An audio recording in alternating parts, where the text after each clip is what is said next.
There's sort of and there's kind of a level that you can do this. One of the evidences we can do is by using preclinical models and by using the scientific literature and using these in combination with each other, we're actually able to reduce the number of potential candidates to things which are looking interesting. And then by using this again, and together with potentially sort of tissue samples as well, we're actually able to reduce these numbers down, use these candidates, and think about structured compounds. So instead of having lots of individual moving parts moving around with each other, we were able to cluster together into groups which are representing common principles or common bits of biology. These would then actually enable us to reduce the number of moving parts in a situation and give us a greater chance of success.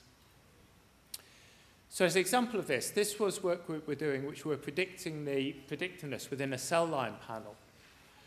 As we looked at numbers of different genes which we were using to make these predictions. And this is a measure of model performance. So if we just focus on the black line here, which is the misclassification rate.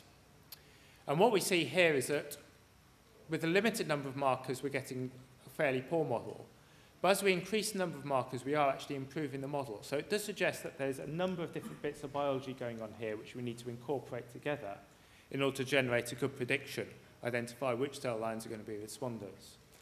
Although this then tends to plateau off. So there's only a limited amount of information or benefit we get by including multiple markers in there, which is really suggesting we should be able to cut this off and only have a limited number of markers actually within our diagnostic going forwards, making the whole measurement procedure and analysis procedure a lot easier.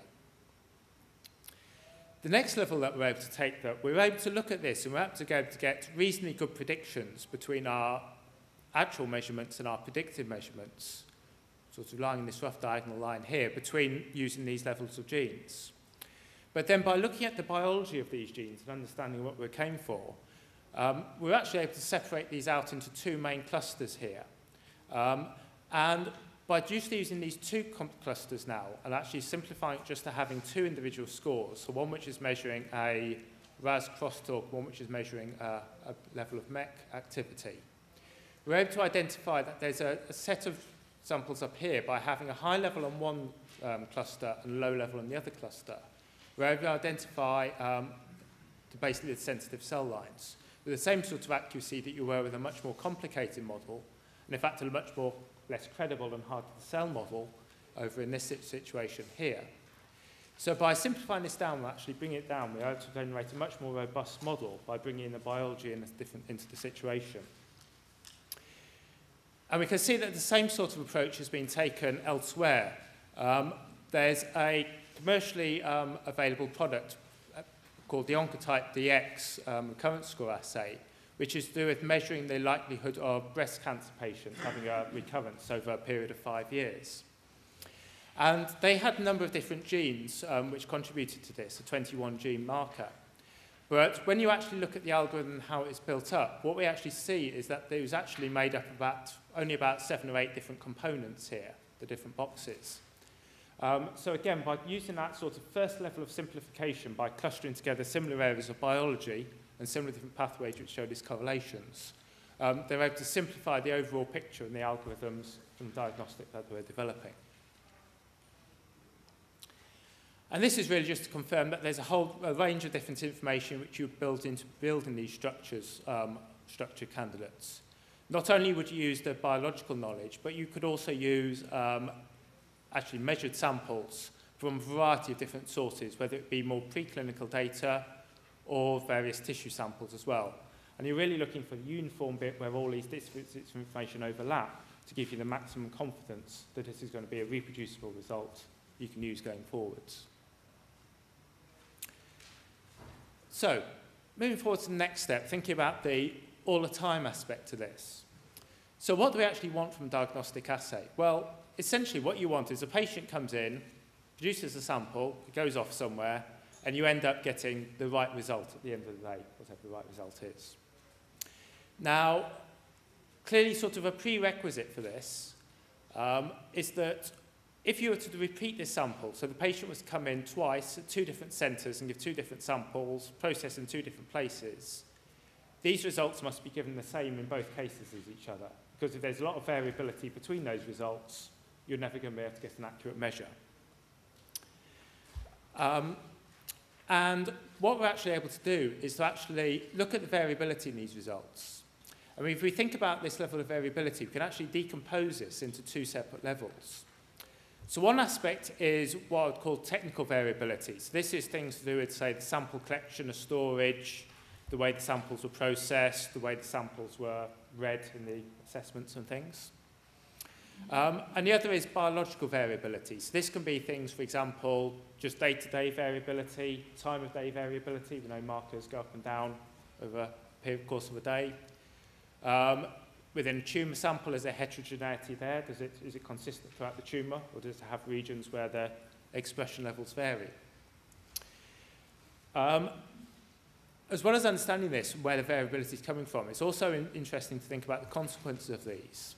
If we have technical variability, then quite plausibly that's something which we could improve upon. We can just tighten up the various processes. We can identify where the issues are occurring and address those and improve that.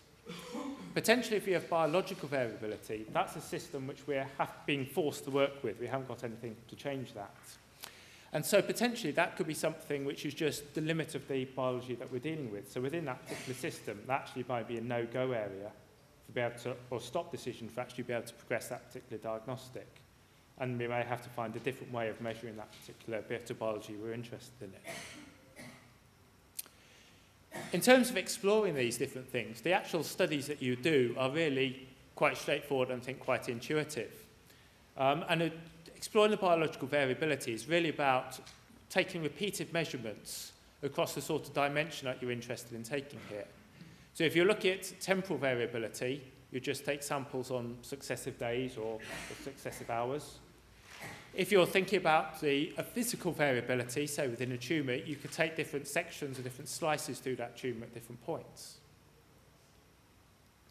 And essentially, at the end of the day, all you're looking for is things which are consistent. So you get a nice trace for each individual subject as you go across time or across space, which is going to this type of measure. Which means that this is very consistent whether you happen to take the measurement on Monday or on Thursday. If you get a trace which is looking like this, then clearly the variability within a sample is much greater than you're ever going to see between samples. And you're not going to be able to use that very effectively to make treatment decisions because it's just random luck on whether that patient happened to present on a day where they were high or a day when they were low. And similarly, you can sometimes get sort of variability where there's sort of some sort of step changes like here, where you get some sort of movement change within the patient over a course of time, which again would give difficulties because clearly you get a very different treatment decision if those was based here than if they're based down there. Similarly, if we look at the technical variability, again, the basic concept of the experiment is very simple, that we just, in this case, take the same sample, so we've eliminated any biological variability, and then send that off for assessment at different places and compare the results with each other. And then you can imagine that this process here isn't just a simple one-step measurement, but there's probably a whole series of measurements here. So you could then start to run the experiment where you keep some parts of that process fixed and vary the others, maybe using different operators or different machines, just to understand when any variability, any process error comes in, and then what sort of steps could be applied to improve that and improve the variability. Then the final criteria that I had was about the evaluability, being able to measure all the patients. And one of the issues that we often see is that patient samples will be collected with a wide range of different qualities. And quality can sort of mean a number of things, but it's sort of around the type of measurements which you're able to get from there, and the reliability of those measurements. And this can come from a whole range of different things in the way the samples were stored, transported, processed. And if we end up with unevaluated samples, that's clearly an issue. If you're a patient who's you were not able to give an answer to, that's not very satisfactory. You don't know how this should be treated. And within a clinical trial, certainly I can speak as a statistician, it's a real pain when you get missing data of that type of things, because there's a lot of questions come through about, well, what would have happened to that patient if they had been in there? And it does require the larger clinical trial sample size as well to allow for the fact you've got these unevaluable samples, but still maintain your power. So you want to be very confident that we're able to get a diagnostic which should be measuring the right samples, And it should be measuring the consistent underlying biology irrespective of the sample quality.